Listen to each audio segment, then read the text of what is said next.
தீமை என்னும் ஆன்ம அனுபவத்தை பெற்றுக் கொள்கின்றதற்கு முடியாது. ஏனெனில் நமக்கு காணவில்லை. மேலும் இவைகளுக்கு எல்லாம் சாட்சி நானே இருக்கின்றன. நான் முதலில் சைவ சமயத்தில் லட்சியம் வைத்துக் கொண்டிருந்து இவ்வளவென்று அளவு சொல்ல முடியாது. அது பட்டணத்து சுவாமிகளுக்கு வேலாயுத முதலியிருக்கும் என்றும் சிலருக்கும் அந்த அந்த லட்சியம் இப்போது இன்னும் சில விடாத அந்த லட்சியம் எப்படி போய் விட்டது பார்த்தீர்களா? அப்படி லட்சியம் வைத்ததற்கு சாட்சி வேதன் என்கின்றன. நான் சொல்லி இருக்கின்ற திருப்பற்பாவில் அடங்கியிருக்கின்றது.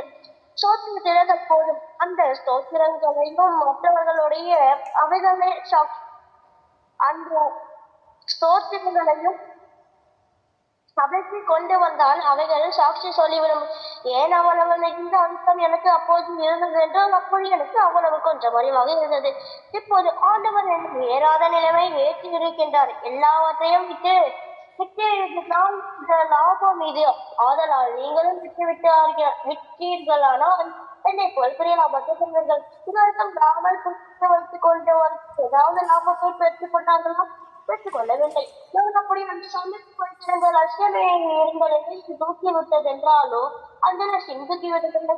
இந்த இடத்துக்கு தூக்கி விட்ட யாத்திரை அக்காலத்தில் எனக்கு தெரிவித்தார் என்ற வாசகர்கள் விண்ணப்பத்திலும் வார்த்தை என்று தலை வேண்டியதை உண்டோ என தேடிக்கொண்டு நினைத்துருவன்மை என்னும் தொடக்கமுடைய பதிக்கத்திலும் விண்ணப்பத்து இருக்கின்றேன். மேலும் அவர் தெரிவித்த உண்மையை பெருநெறி ஒழுக்கம் யாரும் கருணையும் சிறிய காலம் காற்றும் பெருக என்றதுதான்.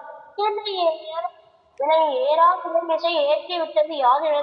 தயவு என்னும் கருணைதான் என்னை தூக்கி விட்டது. அந்த தயவுக்கு ஒருமை வர வேண்டும். அந்த ஒருமை இருந்தால்தான் தயவு வரும். தயவு வந்தால் பெரிய நிலைமையே விடலாம். இப்போது என்னுடைய அறிவு அந்தங்களுக்கு அப்போதும் கடந்துகின்றது. அந்த உறப்பினால் வந்து நீங்களும் என்னை போல் ஒருமையுடன் இருங்கள்.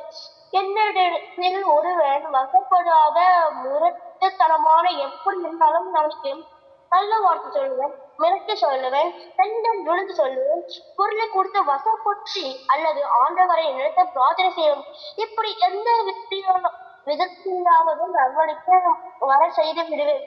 நீங்கள் எல்லாரும் இப்படி செய்தல் வேண்டாம். ராத்திற்கு நான் இல்லாமல் இந்த ஜனங்கள் கஷ்ட குணம் 3 நேரம் கன நேரம் இருக்க மாட்டார்கள் என்று ஆண்டவரிடத்தில் விண்ணப்பித்துக் கொண்டேன். இங்கே இருக்கின்ற ஜனங்கள் மத்தியில் மாத்திரமல்ல உலகத்திற்கு எல்லா ஜனங்களையும் குறித்து விண்ணப்பித்துக் கொண்டேன். ஏமாற்றி ஆண்டவருக்கு விண்ணப்பித்துக் கொண்டேன் என்றால் எல்லாரும் சகோதரர்களாலும்